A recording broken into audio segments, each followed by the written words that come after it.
Hello friend, मैं आपकी अपनी फ्रेंड अर्चना आर्य। कैसे हैं फ्रेंड्स आप सब? उम्मीद करती हूँ कि आप लोग ठीक ही होंगे। और आज मैं आपके लिए लेके आई हूँ डिप्रेशन के पेशेंट के 3 इम्पोर्टेंट लक्षण जो उसके साथ होते हैं। तो फ्रेंड, फर्स्ट लक्षण तो ये है कि जब डिप्रेशन का पेशेंट डिप्रेशन में रहता है तो वो कभी भी ये स्वीकार नहीं कर पाता है कि मैं डिप्रेशन में हूँ। वह उदास रहता है, उसे किसी काम करने में मन नहीं लगता है, कहीं आने जाने में मन नहीं लगता है, उसमें वीकनेस रहती है। पर उसे ये मालूम ही नहीं होता है ना कि क्या सच में मुझे डिप्रेशन है। वो सोचता है कि नहीं यार, चलो ऐसे ही हो रहा होगा, ऐसे ही हो रहा होगा।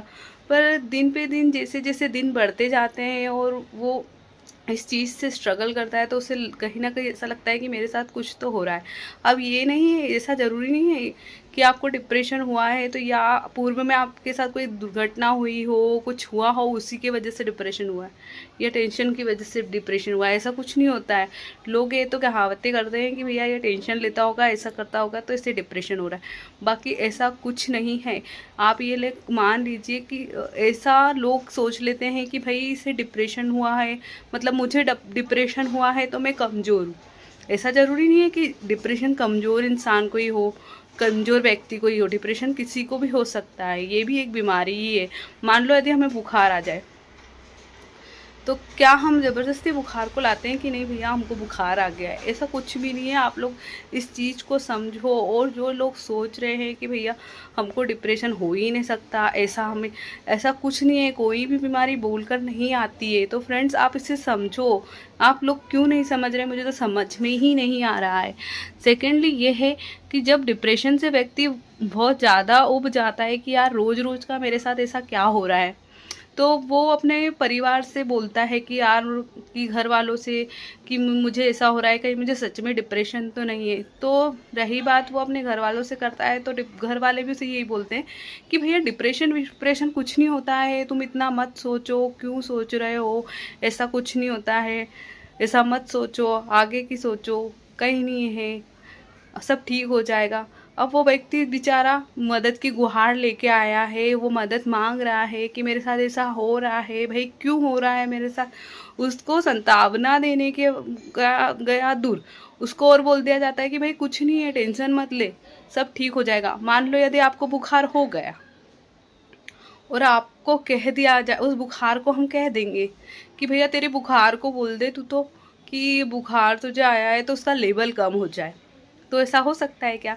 नहीं हो सकता फ्रेंड्स। तो इसे समझिए, कोई भी व्यक्ति डिप्रेशन को भी, मानसिक रोग को भी आगे लेके नहीं बुलाता है। जो होना होता है लाइफ में वो होता है। तो आप लोग क्यों नहीं समझते हो इस चीज़ को? समझो फ्रेंड्स। और यदि कोई ऐसी परेशानी से जूझ रहा है और वो ठीक नहीं हो पा रहा है तो ठीक होगा, उसे उसे करने तो दो, उसे तो बताओ। यदि हाँ तुम्हें ऐसा लग रहा है तो उसे लेके जाओ डॉक्टर के पास। आप लोग ऐसे करते हैं कि नहीं, ये अगर ऐसा लोगों को पता चलेगा, हमारे परिवार को पता चलेगा तो हमारा परिवार बोलेगा कि भाई इसको डिप्रेशन हो गया, ऐसा इतना सोचता होगा, इसको तो मानसिक बीमारी हो गई, ये तो ठीक ही नहीं होगा। ऐसा लोग तो 17 पंचायत देखो करेंगे। और आपको 17 पंचायत सुनना है तो आप सुन सकते हो, बाकी सब कुछ संभव है, आप करो तो सही। और देखो, परिवार वालों का भी ये इंटेंस नहीं होता है, वो सोचते हैं नॉर्मल सा है, जैसा है अच्छा है, ठीक है। लेकिन यदि कोई व्यक्ति आगे रह के तुम्हें बता रहा है कि मुझे ऐसा लग रहा है तो उस पेशेंट की मदद करो। उसे बताओ कि नहीं, तुम डॉक्टर से मिलो, ये इलाज कराओ। बाकी सब होता है लाइफ में। हम्म हमारी तबीयत भी खराब होती है, सब होता है, तो सभी का इलाज है, क्यों नहीं है इलाज? बोलते हैं यार इलाज नहीं है, डिप्रेशन का कोई इलाज नहीं है। सब चीज़ों का इलाज है, आप कराओ तो सही।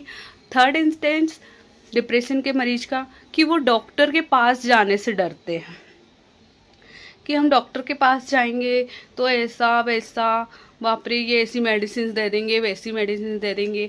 और कुछ तो मेरे फ्रेंड्स इसमें से ऐसे भी हैं जो मुझे बोलते हैं कि अर्चना दीदी, आपने तो दवाइयाँ खा ली, इसमें आपने क्या फ़ाइट किया, आप तो दवाई खा के ठीक हो गए। भाई मैंने दवाई भी खाई है और दवाई खा के भी मैं ठीक हुई हूँ, तो भी मैंने बहुत स्ट्रगल किया है। 5 साल कोई डिप्रेशन में रह के दिखा दे और अपनी लाइफ को चला के दिखा दे तो मैं भी मान जाऊंगी भैया कि डिप्रेशन में रह के आपने 5 साल निकाल लिए। एक दिन तो आप एक गोली खा लो और रह के बता दो, चक्कर के कारण जूझ जाओगे कि भाई मेरे को इतना चक्कर क्यों आ रहा है, ऐसा क्यों हो रहा है, उल्टी जैसा मन क्यों हो रहा है, मेरे हाथ पैर क्यों काँप रहे। एक दिन भी गोली दवाई खा के दिखा दो तो मान जाऊंगी मैं भी कि नहीं यार, डिप्रेशन में गोली दवाई खाने से व्यक्ति ठीक हो गया। अरे ठीक होते हैं, गोली दवाई का भी कोर्स लेना पड़ता है और कोर्स करने के बाद पता चलता है कि कितनी तकलीफ़ें हम सहन करते हैं। और जब ये तकलीफ़ें सहन करके हम बाहर निकलते हैं ना, उसका एक्सपीरियंस भी बहुत अलग ही होता है। मैं तो एक हाउस वाइफ हूँ, इसीलिए आपको बता रही हूँ कि नहीं भाई, आप जो भी मदर्स वगैरह जो है, जो अपने बच्चों को डिप्रेशन वगैरह हो जाता है और वो डरते कि नहीं यार डॉक्टरी दवाइयाँ नहीं खिलाएंगे, ऐसा करेंगे वैसा, हम ये करा लेंगे, हम ये थेरेपी दिला लेंगे, सब कराओ, मैं मना नहीं कर रही हूँ आपको। लेकिन आप मेरी ये बात मानो कि यदि पेशेंट को, यदि आपके बच्चों या आपके यहाँ किसी भी व्यक्ति को डिप्रेशन जैसी समस्या है तो फ्रेंड्स रुको मत। यदि व्यक्ति कोई गलत कदम उठा ले तो उससे तो अच्छा है ना कि हम उस पेशेंट की मदद करें, उसकी हेल्प करें, उसे इलाज दिलाएं ताकि वो पहले की तरह ठीक हो जाए। हाँ, अब कुछ पेशेंट मुझे कहते हैं कि दी, कुछ मेरे जो दोस्त हैं वो मुझे कहते हैं कि दीदी आपने मेडिसिन ली है और मेडिसिन से आप ठीक तो हो गए हो, बट आप टेबलेट्स को वापस से जब छोड़ के वापस छोड़ोगे ना तो आपको वापस से प्रॉब्लम हो जाएगी। तो फ्रेंड्स मैं आपको बता दूं, मैंने टेबलेट्स ली थी आज से करीब 5 साल पहले। तो 5 साल पहले जब मैंने टेबलेट्स ली थी तो मैंने तो 2 महीने ही टेबलेट्स खा के अपने आप को ठीक कर लिया था और मैंने छोड़ भी दी थी फिर टेबलेट्स।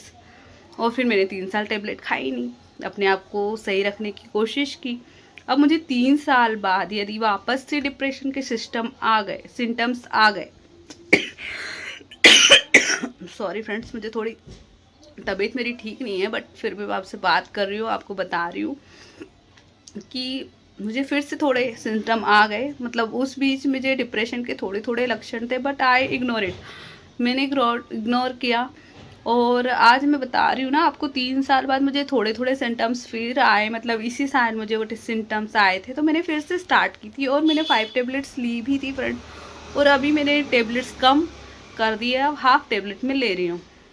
और भगवान ने चाहा तो हो सकता है मेरी हाफ टेबलेट भी बंद हो जाए, बट मुझे ऐसा लगता है देखो फ्रेंड्स कि यदि मैंने टेबलेट्स खाई भी है तो मैं पहले से ज़्यादा बेटर तो हो गई हूँ।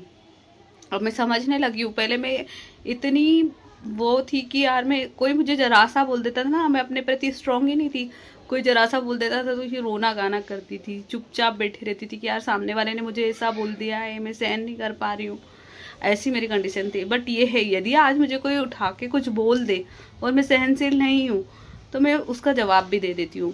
पर फ्रेंड ऐसा नहीं है। अब देखो, ना कोई गोली दवाई होती है, ना कोई थेरेपी वो होती है, सबका समय होता है, सबके साथ कुछ ना कुछ होता है, कुछ बीमारियां होती है और वो चली भी जाती है। ऐसा नहीं है कि आपको डिप्रेशन हुआ है तो वो नहीं जाएगा, जाएगा, 101% जाएगा। मेरी तो यही कोशिश है कि मैं आपको इससे बाहर निकाल सकूं, मैं मेरी बातों के जरिए आपको बता सकूं कि फ्रेंड मैं भी एक हाउस वाइफ हूँ और हाउस वाइफ होके मैं खुद डिप्रेशन से निकली हूँ।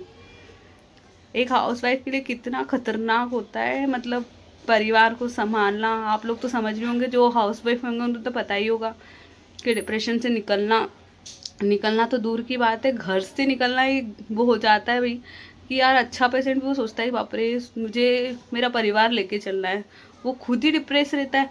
और जो डिप्रेशन में जो हाउस वाइफ रहती होगी उनका क्या होता होगा, मुझसे बड़ा भला कोई नहीं जान सकता है। तो प्लीज़ फ्रेंड, आप लोग टेंशन मत लो। आप, मेरा तो यही कहना है, मैं यही चाहती हूँ कि आप लोग खुश रहो, हैप्पी रहो, अपनी लाइफ को एंजॉय करो, और कुछ भी नहीं चाहिए। ये जो सिम्टम्स आ रहे हैं आप डरो मत, डॉक्टर को दिखाओ दिखाओ दिखाओ, कुछ नहीं होगा। जो दवाई गोली की आपको लगता है कि दवाई गोली साइड इफ़ेक्ट करती है, तो ऐसी कोई भी चीज़ नहीं है जो साइड इफ़ेक्ट नहीं करती।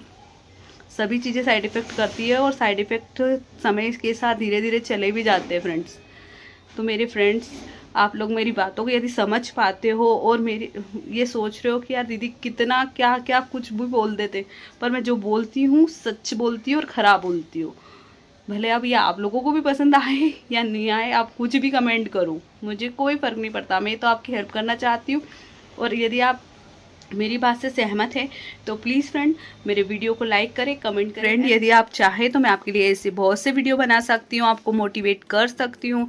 जो लोग मुझे कहते हैं आप तो गोली दवाई खा के ठीक हो गए, आपने क्या फ़ाइट किया, बहुत फ़ाइट करना पड़ता है फ्रेंड्स। जो डिप्रेशन में रह रहा है, जिसने डिप्रेशन को सहन किया है, बहुत से लोगों ने तो 1 2 3 साल डिप्रेशन सहन किया होगा, मैंने तो 5 साल डिप्रेशन सहन किया है। तो आप मुझसे ही समझ सकते हो ना कि मुझे कितनी प्रॉब्लम हुई है। मेरे पास तो 2 2 बच्चे भी थे, मेरी फैमिली भी थी। बाकी देखो, ऐसे समय पे कोई भी मतलब फैमिली मेम्बर अपना बुरा तो नहीं चाहेंगे, बट वो उन्हें खुद भी नहीं समझ में होता ना कि यार ये क्या कर रहा है, तो वो भी साथ नहीं दे पाते, ना फ्रेंड्स साथ दे पाते, ना फैमिली मेम्बर्स।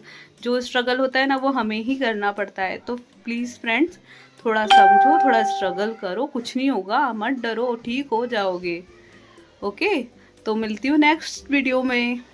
और हाँ, अगर मेरी वीडियो तो यदि आपको थोड़ा भी लगता है कि नहीं यार दीदी अच्छा बोलते हैं, सही बोलते हैं, और अब मैं थोड़ा वीडियो अच्छे से बनाऊँ, तो आप मुझे बता सकते हो। वीडियो में बहुत सी गलतियाँ भी करती हूँ क्योंकि मैं अभी नई नई ब्लॉगर हूँ, तो मुझे पता ही नहीं है कि मैं कैसे ब्लॉगिंग करती हूँ। कहीं ना कहीं कुछ गलत भी बोल देती हूँ, तो फ्रेंड्स मुझे माफ़ कर दीजिएगा। और आपको लगे नहीं दीदी यहाँ ये गलत है, दीदी आपने यहाँ पे ऐसा बोल दिया है, तो आप मुझे बोल सकते हो फ्रेंड्स। मैं हमेशा आपके साथ हूँ, आप कहिए तो सही।